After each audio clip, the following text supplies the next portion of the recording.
Welcome to Dental Decoders, where we're cracking the code on all things dental operations. I'm your host, Brittany, and I'm joined by my co-host, Rebecca. Each week, we'll dive into topics to help your dental practice streamline operations, overcome roadblocks, and reduce team burnout. Whether you're a practice owner or an office manager or a team member looking for ways to improve your office, this podcast is for you. We'll bring you insightful discussions, engaging interviews, as well as mini episodes packed with practical tips. So sit back and relax as we dive into all things operations together. Hello, everybody, and welcome to our episode of the Dental Decoders podcast. One of the reasons I decided I wanted to start a podcast was to share my resources with the dental industry. I am an entrepreneur at heart, and that has made me fortunate enough to get into the rooms with some incredible human beings, a lot of which have zero affiliation with the dental industry. So one of my goals with this show was to introduce you to some people who have incredible business skills and incredible business minds, but may not typically be guests on dental specific podcasts. So I get to be the first one to bring them into the dental industry and introduce them to you and you to them. So that is exactly what I did today with our guest, Jon Beebe. Jon is the absolute master of online community building and just one of the nicest human beings I've ever met. Throughout this episode, Jon unveils his personal stories, including some challenges that him and his wife faced early on in their entrepreneurial journey, and also teaches us tons of tips and skills on how to build a powerful online community to help you grow and scale your practice. Get ready for a deep dive into the art of community building as Jon shares his strategies for fostering successful engagement within online communities and stresses the importance of treating your Facebook page as a marquee and treating your Facebook group as a catalyst for meaningful conversations. Jon Beebe is a devoted husband, a proud girl dad of 3, a man of faith, and the biggest Buffalo Bills fan you will ever meet. He's a passionate entrepreneur with the mission to live and work in a way that allows him to engage more with those he loves and the things he loves. As a CEO of Beebe's Bargains, Beebe's Dreamcation, he excels in community building and affiliate marketing. Starting with a few hundred friends and family members, his wife Lauren, and his Facebook community has since soared to over 67,000 members and counting, growing organically by an average of 700 members each month. In 2023, they did over $5 million in affiliate sales. Jon's coaching venture, thejonbeebe.com, empowers aspiring entrepreneurs to go further, utilizing webinars, workshops, one-on-one coaching, and more. With a genuine zest for life and business, Jon's podcast appearances inspire listeners through his journey and his wisdom. And I'm super excited to announce that in March of 2024, Jon will be launching his very own podcast. I know you're going to take away so much value from this episode, so please be sure to like, share, and subscribe. And to learn more about all things Jon Beebe, feel free to check out his Linktree, which I have linked in the show notes. You can also visit thejonbeebe.com. That's JONBEEBE.com.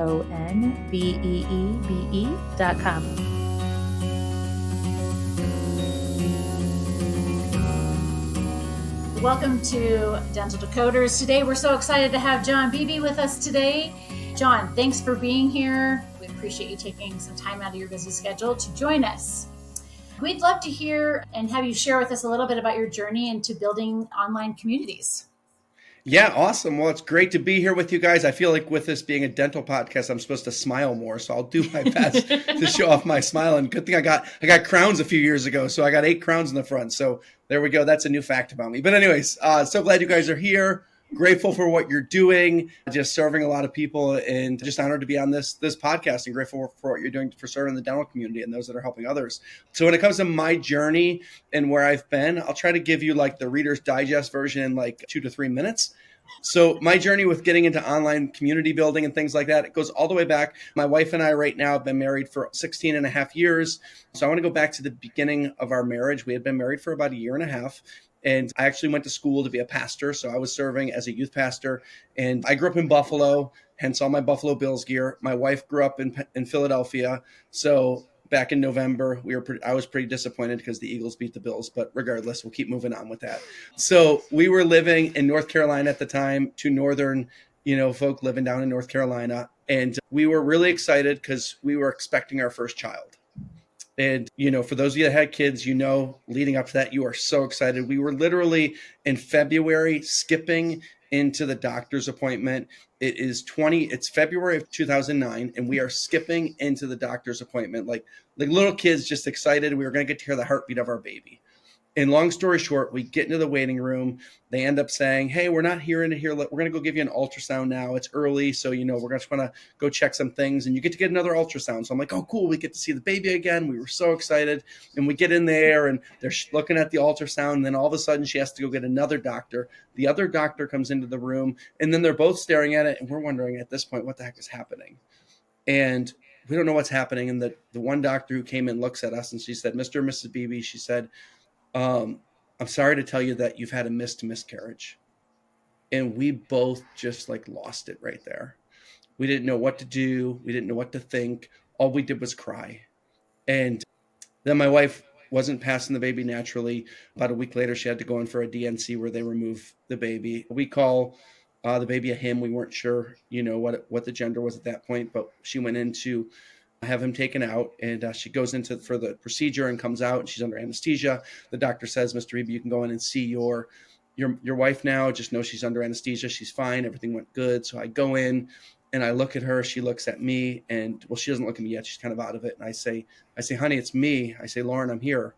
And she rolls over and she's kind of grabs my hand. I say, are you okay? And she said, yeah, but he's gone. And it was that moment I just lost it. It's hard saying those words, but he was. And it was a really low moment for us. And, we all go through low moments, regardless of what your low moment has been. That was really low for us. But then, 2 months later, we were expecting again. Oh. And little Ava is now 13 years old today in 2023, as we record this in December. She's 13 years old. And she's kind of crazy and drives us crazy sometimes. But we love her to death. She's awesome. So many talents, so much passion in her. And we also have little Juliana, who's 11, and then little London, who is 8. And we have 3 daughters now because of that, or since then. And Ava wouldn't be here if it wasn't for that. But, those 3 months later, we started expecting again. So we got on an extreme high again. And then a couple months later, we're on vacation. Again, I'm a youth pastor. Things are going really great. We've been there about a year and a half. On this vacation, I get a phone call that I was being let go from my job. Through a number of circumstantial events, I was getting let go and was losing my job. And there were some things being said about me that weren't true. And in order to keep my severance, I had to bite my tongue a little bit and move forward. We didn't know where our next paycheck was coming. They said, we're going to give you 8-week severance. That was it. We had a baby on the way. We lost our insurance. We lost everything. We didn't know what was going to happen. If you've ever been in a place like that, it's not good. And I know we've all been in places where we're just like, what are we going to do next? So at that point, we were questioning, do I want to be a pastor any longer? And I'll tell you, I love community. We're going to talk about community building here in a minute. And not only did I lose my job, lost my insurance, didn't know where our next paycheck, we lost our direction kind of. We also lost the community of people that I was working with. We moved down there for that. And not only was it where I worked, it was also my community. It was the church I attended. So there was all this stuff happening at once. And we're young in our marriage. We're in our early 20s. And it was tough. And then I decided, I still want to do this. I still feel passionate about being a youth pastor. When that happened, my wife said, I want you to still be able to pursue your passion there. I'm going to look for ways that I can try to earn some extra income for our family. So that way, if something happens, we all still have something coming in over here, but we also have a little extra income. My wife started many businesses along the way. Here and there, it wasn't Beebe's Bargains. That's what we currently run. It wasn't that. It wasn't until October of 2018 that my wife decided to start an online affiliate company. And the goal of that was to save people time and money so they can engage more with those they love and the things they love. by finding great deals online, posting to our social media sites, and growing that. In that year, in 2018, we had about 600 or 700 friends in a Facebook group. And now, 5.5 years later, we just hit 67,000 members in our group. We also have a travel group that we run that we use affiliate marketing in there. I'm also a travel agent in there. This year, we're gonna do over 5 million in sales and through affiliate sales. And we've grown that community. And really, the key to all of that has been this online community we've built, and not just a community where we try to get from them, but we say, what can we give back to them? And that's where we are today. But where we are today is not where we always were. It goes all the way back to that early 20s, Jon and Lauren Beebe sitting there in the waiting room, not knowing which way was up, understanding that we had to make some decisions. And now here we are 15 years later, and it's a much different story. So I don't say all of that to brag about it, but more to inspire you and encourage you to say, this is where you can be too. So if you're down in the dumps somewhere, might not be an affiliate marketing company you're starting, but you have a place in this world, and you have gifted abilities that you have been created with that you can change the world with. And if I can help you a little bit today in this episode, I'd be happy to you. But I know Brittany and Rebecca are going to continue to, through their podcast, through their services, and through everything they're going to keep serving you guys with. But I'm just grateful to play a small part in this. Thank you, Jon. Yeah, I appreciate you being so vulnerable. That's one of my favorite things about you, is that you're always very open and vulnerable and generous with the information you share, but you're also just like one of the most caring people I've ever met. And I have always felt that instant connection with you. So I'm really glad that we have you here today, and that Rebecca and I's audience will be able to learn from you and learn about your awesome journey and all the things that you do. So one of the questions that I had for you, that I was kind of pondering how we can talk about your amazing community building skills and how that can tie into the dental industry. And one of the things that I noticed when I was doing some research is that most dental practices really have just like generic Facebook pages that have stock images, and they're outsourced and run by a company. And I think it is a fear that people have of starting to build these online communities and actually engaging with their practice. So if we had somebody who is listening here, who your story just inspired them to start building community, and they want to start that, what are some tips that they could implement to just get started with that process? Well, I would say the simplest way is just what you said, is just do it. I'm big Disney World fan. Big Walt Disney fan. I call what I do for travel Beebe's Dreamcations. We want to help people create dream vacations. So I use a lot of Walt quotes, and I don't always get them exact, but Walt says something like this: the key to reaching your goals is to stop talking about them and start doing them, or your dreams. And I think we're talking about it right here. And there's probably a ton of people right now that are online listening, and they're saying, they've talked about, how can we create this for our dental office? And I'd say that's a great first step. But I would say, when you get off here, stop talking and start doing. First of all, you got to create it. Now, here's what I want to tell you is a Facebook. I'm going to focus specifically on Facebook here. If you'd love for me to give you some feedback in other areas, if you're listening, feel free to reach out to me, email me. You'll get me. You won't get a bot or something or an auto response. You'll get to talk to me. I'm really big on that. I like to do as much as I can. I like utilizing those things when I can, but I also like being as personal as possible. So I'll be available if you have any questions. So what I'm going to focus on Facebook. So if you have a Facebook page, that's awesome. That's a Facebook page. Facebook actually pushes groups. They love engagement in groups. So I think your Facebook page and your Facebook group, I think you should have both if you're a dental office. Your page is more for, I would say, maybe think of like your marquee outside of your business, the sign. Like maybe if you had a marquee where you changed the sign and stuff like that, and you're like, oh, this week it's like, cool, there's a special, or hey, we want to advertise our, a lot of dentists, they don't have insurance, but they have dental programs where it's like, if you pay this much into it, you also get discounts and things like that. Those are the things you would put on your marquee. I see those as things you would put on your Facebook page. Your Facebook group is more about creating those conversations with your community, with your clients, if you want to say. And I'd encourage you to also start changing your language. Don't talk about on your Facebook group about, hey, we'd love to have our audience be on there, our clients. No, make it your community.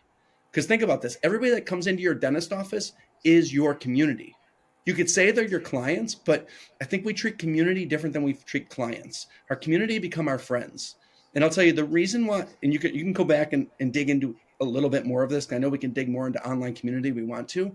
But when I was looking for a dentist in our area, we switched insurances when I went to be a full-time entrepreneur. Obviously, there's a lot of craziness with that. You have to figure out where your insurance is coming from. And then once you figure out the right insurance, then you're like, holy crap, now we got to change where we're going to the doctor, where we're going to the dentist. And you're like, oh my goodness. So I went to a dentist once, walked in, I stood there for like 20 minutes. They're actually like 10 minutes. Nobody said anything to me. And I'm like, yep, I left. So how I was picking a dentist, if I'm going to let somebody go inside my mouth and dig around in there, I want to make sure that I feel comfortable there. So how I picked it is I looked up some online and I just walked in there. And the one dentist I walked in a number, but the one I walked in, they made me feel heard and known. And they made me feel like I was a real person. They asked me about myself. We had conversations not just about dental stuff, but just about, oh, where do you live? Oh, you switched insurance. Why did you switch insurance? They had conversations with me like I was a real person. And I stayed there because of that. I looked on their Facebook or on their website and it looked like real people. Even though I think a lot of the images were stock, it looked like, well, if I created this, I would feel like this is a real person. So that was their online image. It felt very warming. It felt like I could walk in there and I was walking into real people and not stagnant stuff that people just threw up because they had to. They put thought into it. And when I walked in, it was better even than their website presence. It was better than their online presence. But here's the deal. When you're thinking of that in your Facebook group, first of all, you need to create it. And then you just want to start talking to people and creating conversation. Your Facebook group is going to be less about how good it looks and how great your images look that you throw on there and how great your wording looks. The most important thing is, are you engaging with people? If you create the best images, if you create the best content, but then when people comment and start talking on there, you say nothing back to them, you don't have a community. You're treating it just like your marquee out front. People throw stuff on the marquee all the time, but guess what? You don't hear people's responses if they're driving by. As they're driving by, they're like, oh, I'd love to check that out. There's people on your Facebook group that are like, oh, so cool. I wonder what this is about. Guess what? You respond to them. You can't respond to the car driving by, but you can respond to the person on Facebook. So you better make sure you have time to not just post, but go back and follow up. I'd love to see if you have any thoughts or any questions you want to dig into on there.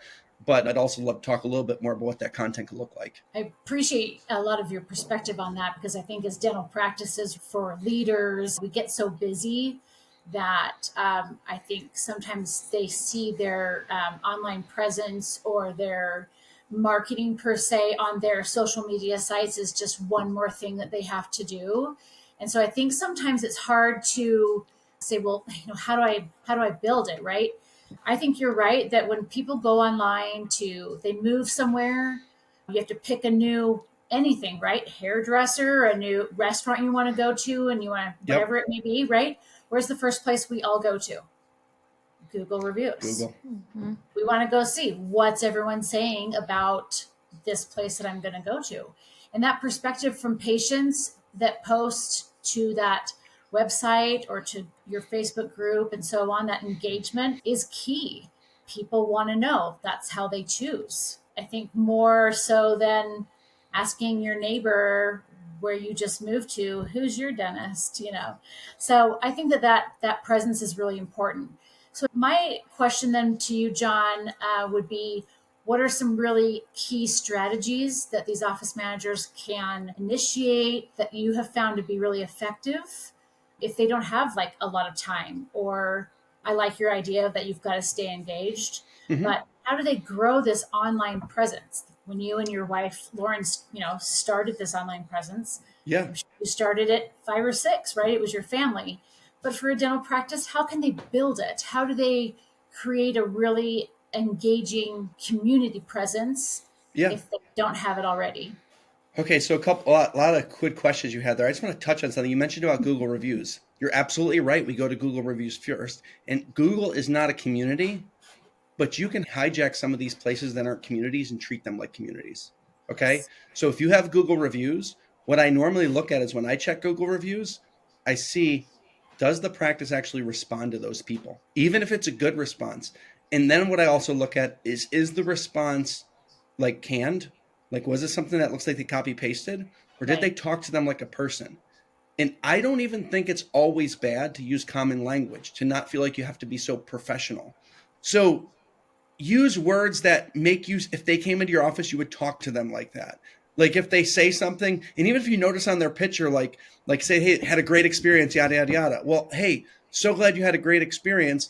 Oh, like I see like in your picture, you have a, Cubs hat on. Hey, I hope the Cubs are doing well this year. Make sure it's baseball season or whatever. But like that you just respond to them as a normal person. Okay. So you respond back to them. Like if I was on there and someone saw I had a Bills hat on, which I do here, and they were like, oh, you have a Bills hat on, like go Bills. I know Bills fans are really passionate. I'd be like, holy cow, they noticed something different than just that. And we can't always notice that from a Google picture, but sometimes we can. But what I'm saying is notice something and be a little bit proactive with them. And then even go as far as ask them a question. Hey, you love our office, but what brought you in the first place? Because guess what? Now you're going to get some reaction there back and forth. Okay. So you say, how do I start? So I would say reply to those people on Google. Whoever gives you a review, reply. Because guess what? Every time you reply, there's another comment there. So when you look on Google reviews, you're going to see all these other comments. It's going to help with your SEO. It's going to help with everything. So people will see it. There's engagement there. Okay, so let's go to, you don't have a Facebook group, you just have a Facebook page. If you don't have a Facebook page, create a Facebook page. So let's just pretend you have a Facebook page. You've been active on there. You've been doing like the traditional marquee stuff. What I would do is create a Facebook group off of that page so they're linked together. You're able to do that on Facebook. If you don't know how to do it, Google it. If I tell you right now, probably it's going to change in 6 months anyway, because Facebook's always changing how to do things, which is kind of annoying, but that's how it is. So Google it, figure that out, connect them, create a group. So keep doing your normal marquee stuff on your Facebook page. When you reply to people on your Facebook page, you can still reply as more of like you're trying to create community there, but always direct people, say, hey, we'd love to have you in our Facebook community, which is our Facebook group, and bring them over to that. So when you're creating your Facebook community, before you even create it, before you start posting, you want to ask 2 questions that are very important.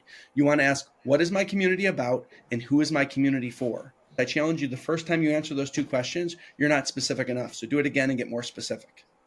And get as niche or as specific as possible. Because here's the deal, you're creating a community. If you're creating a community and say your community is about A, and then you invite tons of people into your community and that's what it's about, and you spend your time talking about B, C, D, and you're only talking a little bit about A, they're going to be like, wait, I thought this is what it was about. Or if your community is about A, then you invite people in that don't care about A because you just want to get your numbers up, your engagement's not going to go up. So here's what you want to do. You want to ask, what's my community for? Or what's my community about? Who is it for? Get as specific as possible. And then what you want to do is you want to only invite the people that fit that criteria into that community. Obviously, there's going to be people in your community that are from your dental practice. So most of them are probably going to fit into it because they're concerned about their teeth and they want to make sure they stay as healthy as possible. But for instance, your community on Facebook, you might create a couple communities out of your dental office. One might be focused on people that have great teeth and they just want to make their teeth whiter or whatever. And again, I'm not a dentist, I'm not a dental person, so please forgive my ignorance here if you're listening, because that's not my forte. But like there's a lot of things people come into the dental office for. There's a lot of struggles that people come in the dental office for. You may want to create a couple communities around maybe those struggles or those things where people are better at, because in that community, you're going to talk about those things. So I would say start with one specific community, get as specific as possible, and then invite your clients, invite people that you know into that community that want to talk about that specific niche. Again, you might want to create a few of those communities, because here's the deal. When you create that community, you're not just creating some place for somebody to come to your dental office. You're going to get a friend that might be struggling with that. And you're going to be like, hey, you got to come into this community. You got to start having some conversations there. They may not go to your dentist, but then guess what? They're going to realize, wow, this dentist office cares.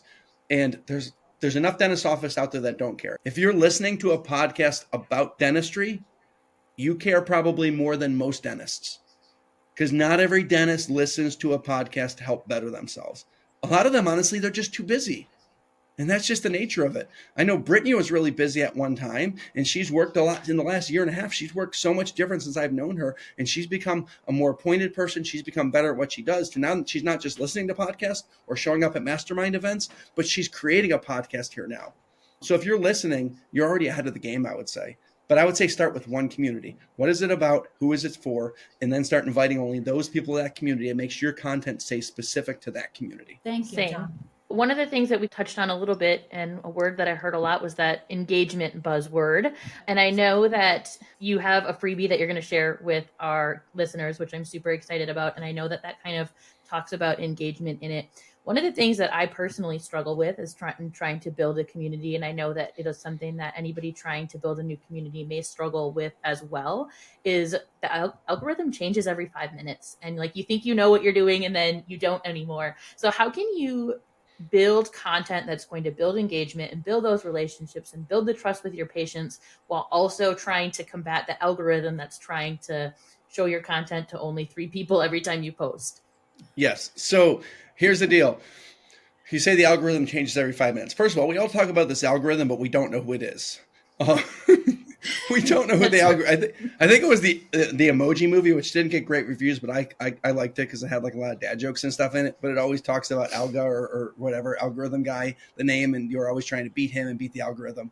But that being said, when it comes to the algorithm, it's always changing. So if you don't want to have to rely on that. Now, you can't fully not rely on the algorithm. So what I want to tell you here is my freebie right now. I've named it, and maybe the name is going to change by the time you get it, but the content won't. But the freebie right now is 5 easy steps to boost engagement within your online community without depending on the algorithm. Notice I said without the algorithm at all, but not depending on it. So so I have 5 steps there. I'm probably going to give you 1 or 2. If you want to get the rest, you can go to my website, thejonbeebe.com, John no H, and you can grab my freebie there. But I'll give you a couple here. I want to give you steps to get the algorithm to work with you instead of you trying to work with the algorithm, if we could say it like that.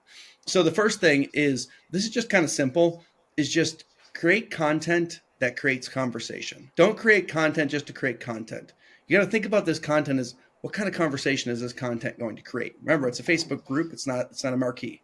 So you want to start to create conversation. So do you know what that means? One of my steps is this right here. Have one clear CTA, call to action. Have one clear one or none. So in our posts, we're in affiliate marketing. So we always have an affiliate link where they can click on and go buy something. That's a given call to action. What I mean by a call to action is one clear call to action that we want them to do on Facebook. So like we always have the link for them to click and go buy it. But along with that, we also want to put one clear call to action on there. We want them to comment, to say something. And the clear call to action might be like, hey, comment below if you're seeing this. Hey, not sure if you're seeing this post, comment below and let me know. Or like, hey, comment below and let us know what the temperature is where you live. Or, hey, the NFL's this weekend. Who's your team? So say stuff that engages them as people. So I always encourage people to keep their content within like, what's my community about, who it's for. But there are times where like those little things I throw out are okay to do. Because what that is, that's getting to know the person as a person. And part of what your community is about is it's not just about dental stuff. It might not be just about fixing your teeth, but it's also about getting to know your people and caring for them. So that being said, one clear CTA. And what I mean by that is you guys have all seen the posts. Where in the post, maybe this is it. Where'd you go to the dentist? When was the last time you went there? What was the best experience you have? You just asked them like 5 things. Guess what? You're probably going to get no responses. You want to give one clear CTA in each post. And the simpler, the better. It could be like, or what dentist you go to, why do you love your dentist? And say it says that. No, what dentist you go to. Because that's, again, guess what? They might tell you. Or when was the last time you went to the dentist? That might be a great one. When was the last time you went to the dentist? It's okay. We're not going to judge you. We know we're a dentist's office, but when was the last time you went? And then let them start replying. But notice what you're thinking in the back of your head. In the back of your mind, you're thinking, okay, if I asked you guys, if I was having think conversationally, if I was talking with you, I would ask you guys, when was the last time you went to the dentist, Brittany, to get your teeth cleaned? Tell me. You tell me right now. 3 months ago. Okay, 3 months ago. Now, do you go like every 6 months, every 9 months, every year? How often do you get your teeth cleaned? Every 6 months. Okay, is that would that be a good experience for you every time you go? Most of the times that I go, for sure, yeah. Okay, cool. Notice how we just went back and forth there. Notice I didn't say, when was the last time you got a cleaning? How often did you go? Did you like your experience? It was one at a time, Brittany, me and you back and forth. Mm-hmm. You got to treat your social media communities like that. One, because that values the person. You're not just blitzing them with 4. It's easy to ask 3 questions. 2, they're going to respond to those. They're going to respond to 1 question more than they'll respond to 3. Because they're not going to know which one to respond to, and they don't want to write a book. I'm sorry. They don't have time for that, okay? But when they respond to your 1 question and then they see you respond back, they know you're there for them. Now, if you're listening to this is a given. It's a given that you need to care for your audience. If you're doing this just to cheat the system, just to try to get them to respond, just try to get them to come to your practice, you're cheating the system. And I honestly wouldn't work with somebody that was just doing it for there. I want you to really care for your audience. So while I'm telling you how to care for your audience better, I'm not telling you to pretend you care for your audience. You got to make sure you care for them. But ask these questions back and forth with them. Here's what's going to happen now. And again, I say all of that stuff about really caring for them because I want to encourage you too. When you do it that way, guess what happens? The algorithm sees, oh, there's a lot of comments happening here. The algorithm doesn't always care who's commenting. They see, oh, Brittany replied to Rebecca, and then Rebecca replied back, and boom, and boom. Now the algorithm's like, oh, people are seeing this. Let's start showing this to people. And that's why people start finding your group. One other thing, make your group public. Don't make it private. That allows people to find your group better. People can't find a group that's private. They can only find a group that's public from the algorithm. So now the algorithm's going to, and I mean, obviously, if you're talking about personal stuff and you want it to be private, great. But if you're trying to grow your practice, trying to grow your community, make it public. And then start talking with them, engaging with them is going to show it to more people. That's one of the things. And when I say one clear CTA, clear is important. Put your CTA at the very top. Even if you're like, well, it doesn't totally fit there, put your CTA at the top. Or put your CTA in your image you're using. Whether you're using Adobe Spark or you're using Canva, I usually use Adobe Express, but Canva and Adobe Express are very comparable. Whether you're using one of those, create a generic image. Create an image that you can just change the color, maybe change the text or the background, so you don't have to keep recreating images over and over and over again. Because guess what? These images are just to get people talking. So you might have 4 or 5 stagnant images that you have with maybe a different color that you put transparent a little bit so they can see through it, where you can change the color, just change the text a little bit. And now you got like 4 or 5 images that you can filter every 4 or 5 days. So now you got these images, and the image just might say, hey, when was the last time you got a cleaning? And then in the comment, you can also put in there, when was the last time you got a cleaning? Don't worry, we're a dentist, but we're not going to judge you. No judgment zone. But like put it in the image, because stagnant images, people say they've gone away. That's almost all we use exclusively on Beebe's Bargains. And each of our posts, like some of our posts will get seen by 10,000 people within a day and a half, just with a stagnant image and comments back and forth. And if you want to learn how we do it, go to our Facebook. It started as Beebe's Bargains on a Budget. And our company, we shortened it to Beebe's Bargains. A little quick tip: when you create a Facebook group, once it grows past 2,000, you can't change the name. So we were going to shorten it to Beebe's Bargains, but we couldn't. So we just cut off that's just a tagline now. That's always on Facebook. So once you grow your group past 2,000, you can never change the name. Good to know. Yeah, good to know. Thank you, John. You're welcome. I feel like Hope that helped a little.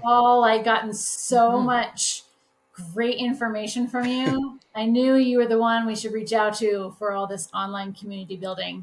So I appreciate you sharing so much of your knowledge, and thank you again for being so open and vulnerable with us from the experience that you and Lauren had.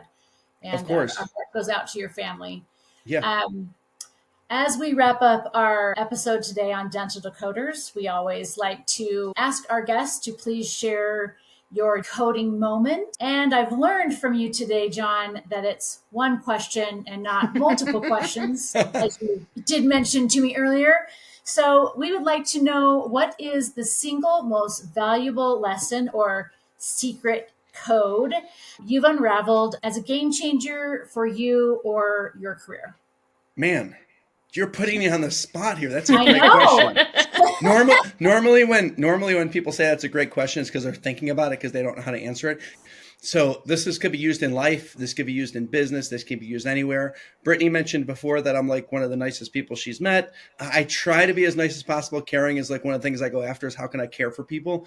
I don't know if I'd agree with Brittany totally, just because I'm very critical of myself, but I've learned I went to therapy. I go to therapy often. If you don't, it's cool thing. So maybe that's a decoding thing. But my therapist had told me, she's like, hey, just because you make one mistake doesn't mean you still couldn't own that. So I always try to embrace what people say about me so I can take that in. But here's my decoding moment, as I would say, is perspective. Learn to get perspective. And here's what I'd say about that. I grew up in a family where it was our way or the highway. I grew up as a person that it was my way or the highway. This is a long story, but I'll tell it to you in like one sentence. My wife broke up with me because it was my way or the highway when we were engaged. And I had to have, in my words, because of my faith where I came from, a come to Jesus moment. And I realized, wow, I've watched my family lose so many relationships. I've watched myself lose so many relationships. And from my family's perspective, what I was told is it was always the other person's fault. And we always found a way to blame the other person. It was never our fault. Whenever there was an opinion that was different from us, that person was always wrong. Our opinion was always right. And here's what I've learned. I made a pact to do probably about 5 to 10 years ago, was have conversations with people and learn to like conversations with people I disagree with.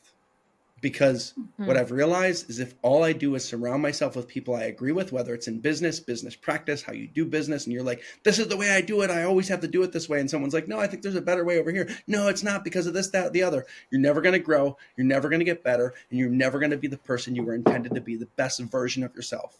And I'll tell you, you're never going to be perfect. If you try to be perfect, you're never going to be. Okay. I've tried. It doesn't work. But you can be good. And you can even be great at being the best version of yourself. So here's an illustration of perspective, whether it be political. And a lot of people say, I don't like talking. I love talking to people I disagree with. Now, if the person I disagree with about politics is going to yell at me and try to change me, I'm not talking with that person because they're just going to try to change me. And I'm like, first of all, I don't want to devalue them, and me disagreeing with them right away is going to devalue them. So I'm like, best way to care for that person is to step back and not talk to that person about that because I care for them. But I do like talking to the people that I can disagree with well. And then I can say, oh, I don't agree with that, but I want to learn about that. Can you tell me more about that? And they'll tell me about it because here's what I've learned. I take you to the back of a restaurant. What's your favorite restaurant, Rebecca? I put you on the spot. Thai Basil. Thai Basil. Not hard. Did I say it right? Thai Basil? Yep. All right. So you take me, Rebecca, to the back side of Thai Basil, where the dumpster is, where the trash is, where you might find rodents back there. And you blindfold me and you take me back there and you take the blindfold off and you say, John, this is the best restaurant in the world. And you point me at Thai Basil. Do you think I'm going to believe you? Probably not. My perspective is staring at a stinking dumpster. Yeah. It's looking at the trash that's come out the back. But you take me to the front of that restaurant and say it. And I see the nice sign up top. I see the clean windows. I look through and I see people walking out that are happy and that are enjoying it, having a good time. And then I'm like, I've been driving by the back of this restaurant and stared at the back, and I've never wanted to go in there. And Rebecca told me this is a great restaurant, and I'm just staring at this dumpster. I haven't never wanted to go in there. But now that I see the front, my perspective has changed. Maybe I'll try it now. And what I've realized is when we disagree or we're mad at somebody and we get upset, even if we're in an argument, a lot of the times it's because we have the wrong perspective. Sometimes it's just them being an idiot. And when you change your perspective, you might realize, okay, they're just being an idiot. I can still care for this person, but they're not being kind to me. And I can keep my distance, which is sometimes good.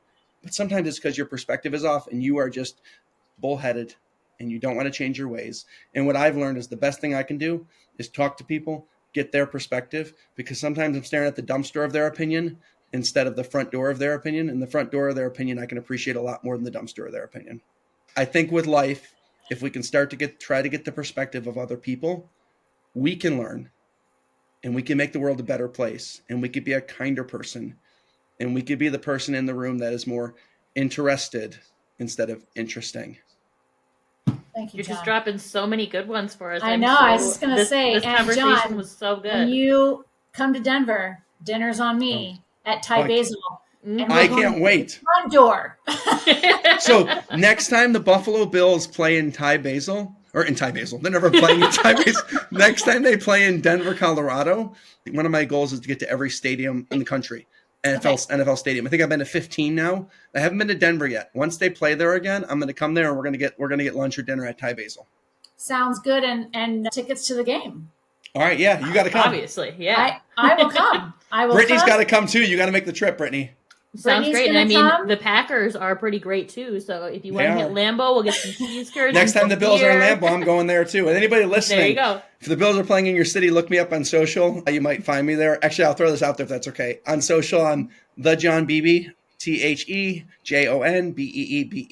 You can also find me at thejonbeebe.com and also check out the link tree. All my clickables will be in the link tree for all my websites for the businesses we run. And anyway, I can help you guys reach out. Like I said, if you reach out to me, email, social inbox, it'll be me reaching out to you. And I'd love to connect with you if I can help you in any way. Let me know. Go grab my freebie if you want at thejonbeebe.com. And we'll link everything in the show notes for you. Thank you so much, John, for such a fantastic conversation. It's always a pleasure to chat with you. Hey, last question. Yeah. What do you rate my teeth? We've had this conversation. You know I love those. Did the dentist, your current dentist, is that the one who did the crowns? They did. Okay, so they got 8 crowns out of just making you feel at home in their practice. So that's fantastic. They did. Uh-huh. Yes, All so that matters. it does. Well, thank you guys. Thank you. It was awesome being here. Thank you. Thank you for joining us for this episode of Dental Decoders. We hope you'll take away something new and useful from this episode. If you enjoyed today's episode, don't forget to rate, share, and subscribe. We look forward to seeing you next week.